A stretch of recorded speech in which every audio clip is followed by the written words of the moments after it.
Olá, meus queridos. Taeja, professora Eva Vilma, mais uma aulinha aqui com vocês. E aí, galera, como passou os estudos, as matérias aí que vocês vêm estudando? Deram para fazer? Fizeram todas as tarefas? E aí, me conte aí como estão vocês.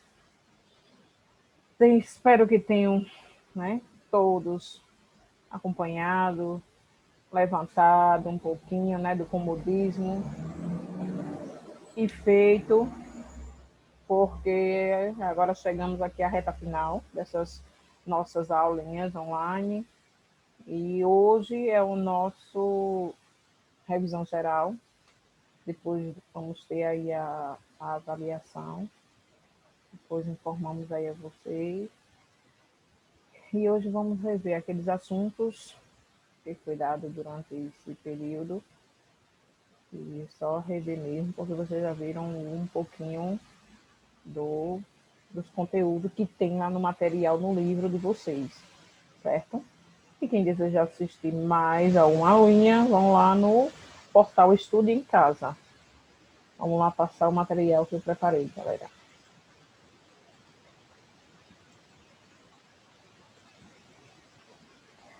EJA, Educação de Jovens e Adultos, né, realizando sonhos adormecidos. Nossa, papel de parede. Intertextualidade. Logo do começo aqui, vemos esse quadrinho aqui, né, que é um desenho muito conhecido, que é o Simpson, a família, pai, a mãe, só que está fazendo referência a uma grande banda, né, que fez uma filmagem dessa lá em Nova York, né, os Beatles, tem fotos assim, e eles estão fazendo essa reverência, fazendo essa intertextualidade em cima da foto original. Os enunciados não são indiferentes uns aos outros, nem autossuficientes. São mutuamente conscientes e refletem um ao outro. Cada enunciado é pleno de ecos e reverberações de outros enunciados, com os quais se relaciona pela comunhão da defesa da comunidade verbal. Cada enunciado refeitua, confirma, completa e depende dos outros. Pressupõe que já são conhecidos e, de alguma forma, os leva em conta.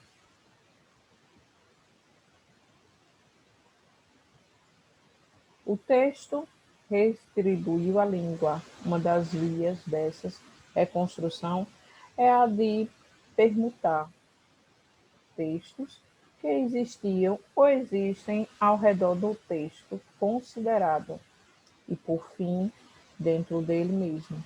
Todo texto é um intertexto. Outros textos estão presentes nele e em nível variáveis, sob forma mais ou menos reconhecíveis. Há relações aí intertextuais mais comuns. A gente viu um exemplo agora, né, daquela foto que eu disse, que tem uma foto dos Beatles caminhando, passando em cima de uma faixa de pedestre lá em Nova York. E ali fizeram a releitura, colocaram os personagens do desenho do Simpson. Então, é um texto em cima de outro texto original. No caso, refazem. Consiste no emprego de modelos pré-existentes para a produção de texto, como eu disse agora. Um texto em cima de outro texto já existente. No caso, faz uma repaginada. Receitas.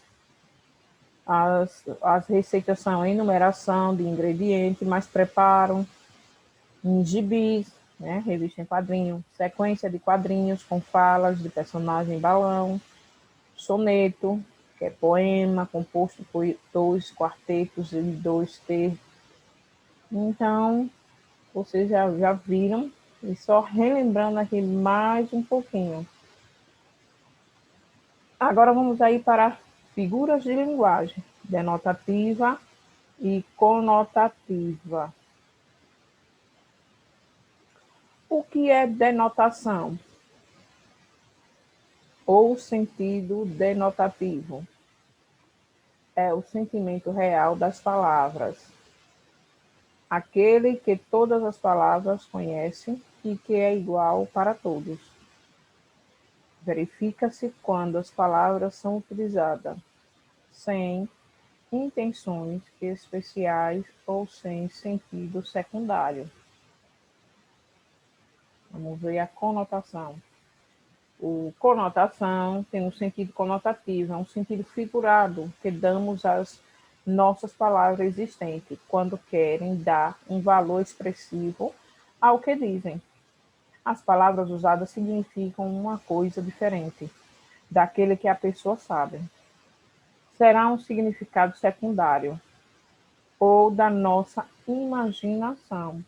Então, isso tem um sentido conotativo. Denotativo é um sentido real, né? Você fala algo, né, da palavra, mas é com um sentido real. Reconhece que é ali. Você caiu sentado. Então, você caiu sentado. Eu estou perguntando, fazendo porque eu estou vendo que ela está sentada. Do jeito que caiu, foi sentado.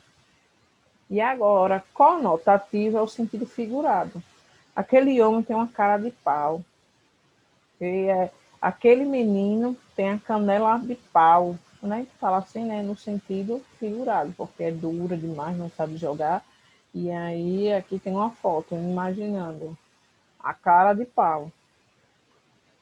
Então, esse é o sentido conotativo. Denotativo é o sentido real do que você está falando ali. E esse é um sentido figurado.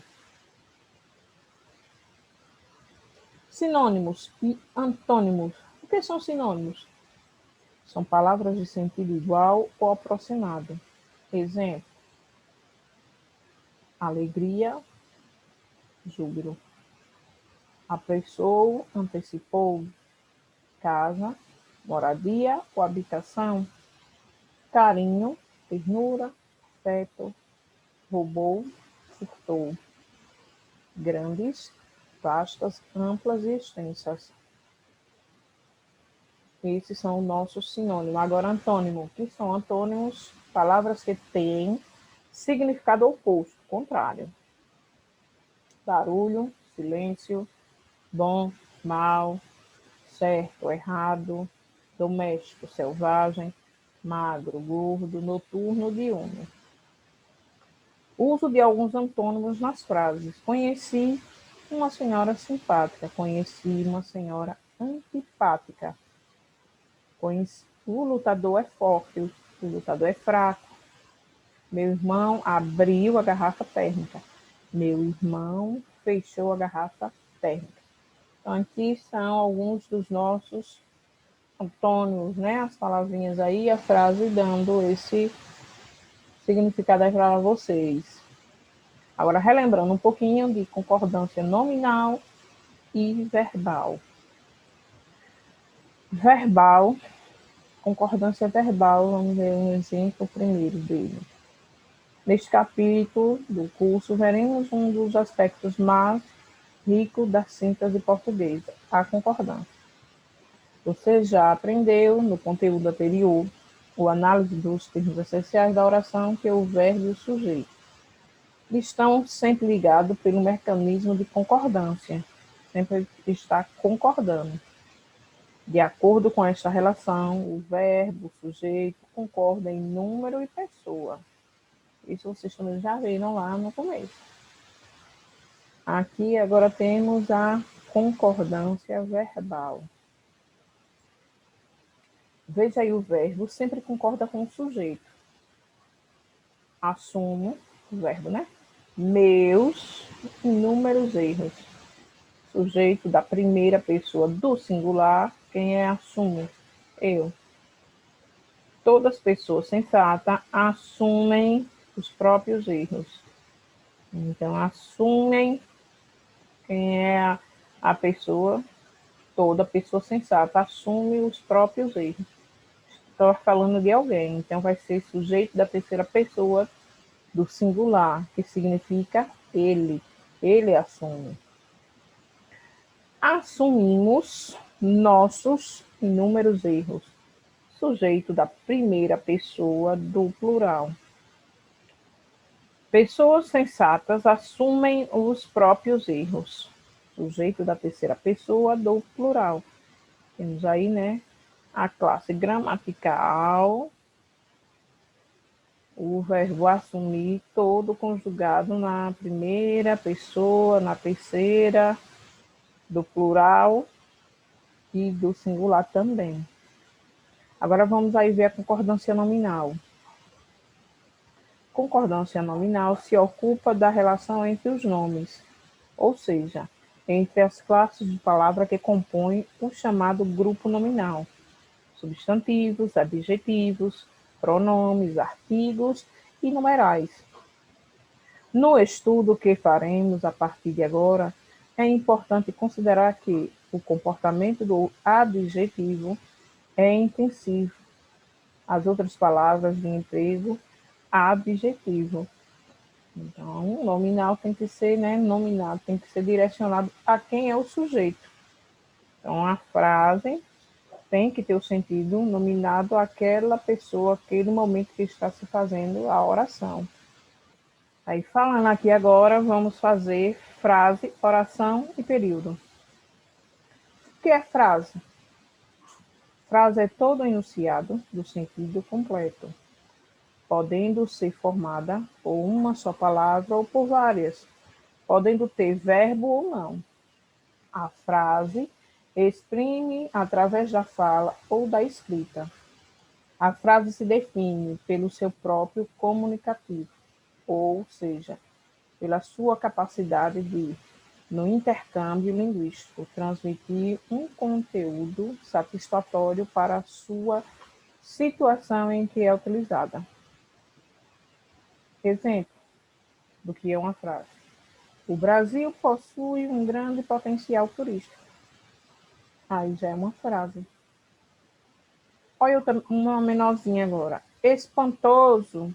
Também é uma frase. Você está falando ou comunicando algo que está à sua frente ali. Não vai embora. Silêncio. Também é outra frase. Mesmo que seja uma palavrinha só.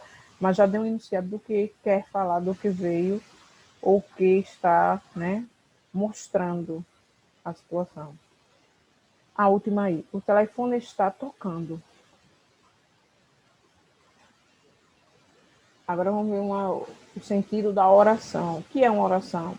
Uma frase verbal pode ser também uma oração. Para isso é necessário que o enunciado tenha sentido completo, que o enunciado tenha verbo ou locução verbal. Por exemplo, Camila terminou a leitura do livro.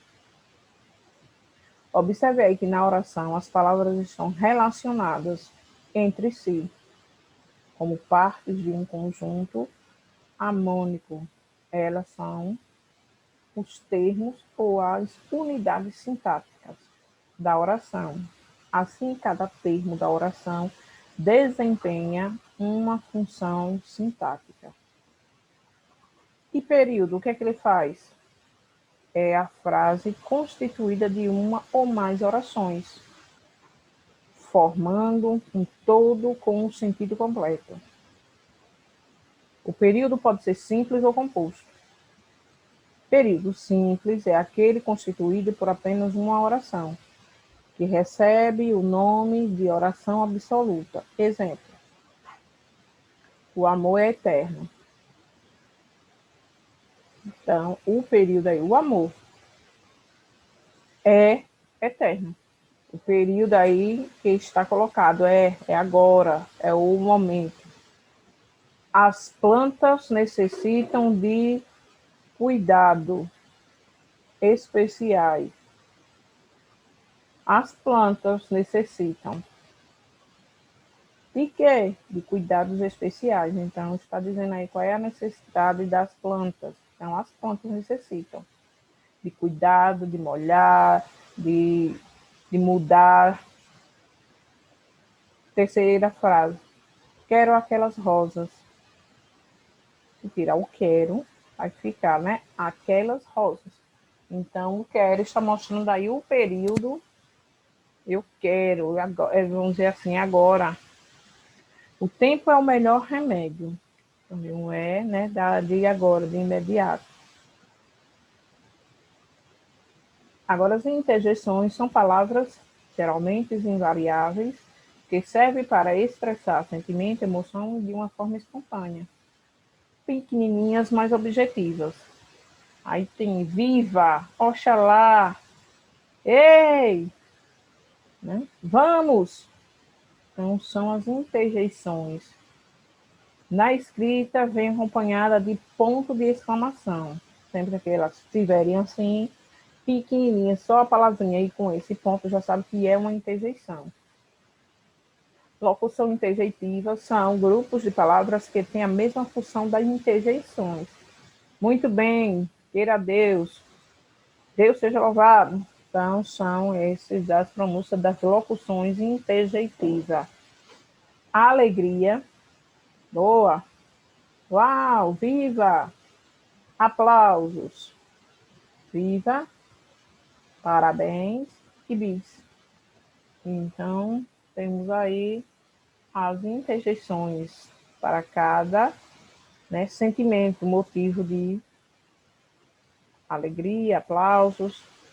Próximo, pronomes possessivos. Os pronomes possessivos, todos os pronomes substituem nome ou grupo nominais. Os pronomes possessivos substituem nome ou grupos nominais que referem-se à posse. A minha bicicleta é preta. E a vossa? Vossa aí é um pronome possessivo, porque substitui o nome bicicleta e refere-se à posse. Meu. Aí temos ao lado a tabela com os pronomes possessivos. Meu, minha. Teu, tuas. Seu, suas. Nosso, nossas. Vosso, vossas. Seu, suas. Então, temos aqui eles em tanto singular como plural, feminino e masculino. A tabela aqui dos possessivos. Pronomes possessivos determinantes ou determinantes possessivos. Ele vai ser um determinante, determinando alguma coisa de posse. As palavras podem ser determinantes por pronomes possessivos. Vamos ver aqui o exemplo dessa frase. A nossa sala é grande. E a vossa? Nossa é determinante possessivo, acompanha o nome. Nossa sala. E aqui, e a vossa? Aqui só está a uma pessoa, pronome possessivo, substitui o nome. No caso, a sua, né? Então é por isso chamado de determinante, porque determinou o que é que está perguntando de quem é aquela denominação, aquela posse. E agora a mensagem da semana. A mensagem final aí para esse roteiro, esse nosso caminho, né? O Natal é tempo de esperança e reflexão. Que este clima permita-nos refletir o ano que se encerra, renovando a esperança de novos tempos. Um bom e um feliz Natal. Tenham todos, né, que se permita a esperança de novos tempos que esperamos vir por aí. Esse ano foi assim turbulento para todos nós, mas na graça de Deus vamos nunca perder a fé e sim sempre estar pedindo a Jesus, né, dias melhores, que se renove, que venha dias melhores. Então, busquem, lute, como eu sempre vinha falando, busque, lute, conquiste o que vocês querem de melhor. Certo, galera? Até a próxima aula, se o bom Deus nos permitir, com fé em Deus presencialmente.